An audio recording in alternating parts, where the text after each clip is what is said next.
സങ്കീർത്തനങ്ങൾ 47 അധ്യായം 1 മുതൽ 9 വരെയുള്ള തിരുവചനങ്ങൾ. ജനതകളുടെ മേൽ വാഴുന്ന ദൈവം.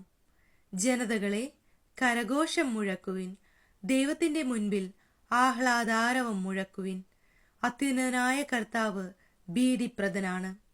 അവിടുന്ന് ഭൂമി മുഴുവന്റെയും രാജാവാണ്. അവിടുന്ന് രാജ്യങ്ങളുടെ മേൽ നമുക്ക് വിജയം നേടിത്തന്നു. ജനതകളെ നമ്മുടെ കാൽ കീഴിലാക്കി. അവിടുന്ന് നമ്മുടെ അവകാശം തെരഞ്ഞെടുത്തു തന്നു. താൻ സ്നേഹിക്കുന്ന യാക്കോബിന്റെ അഭിമാനം തന്നെ. ജയഘോഷത്തോടും കാഹളനാദത്തോടും കൂടെ ദൈവമായ കർത്താവ് ആരോഹണം ചെയ്തു. ദൈവത്തെ പാടി പുകഴ്ത്തുവിൻ, സ്തോത്രങ്ങൾ ആലപിക്കുവിൻ. നമ്മുടെ രാജാവിന് സ്തുതികൾ അർപ്പിക്കുവിൻ, കീർത്തനങ്ങൾ ആലപിക്കുവിൻ. ദൈവം ഭൂമി മുഴുവന്റെയും രാജാവാണ്. സങ്കീർത്തനം കൊണ്ട് അവിടുത്തെ സ്തുതിക്കുവിൻ. ദൈവം ജനതകളുടെ മേൽ വാഴുന്നു. അവിടുന്ന് തന്റെ പരിശുദ്ധ സിംഹാസനത്തിൽ ഇരിക്കുന്നു. അബ്രാഹത്തിന്റെ ദൈവത്തിന്റെ ജനത്തെ പോലെ ജനതകളുടെ പ്രഭുക്കന്മാർ ഒരുമിച്ച് കൂടുന്നു. ഭൂമിയുടെ രക്ഷാ കവചങ്ങൾ ദൈവത്തിന് അധീനമാണ്.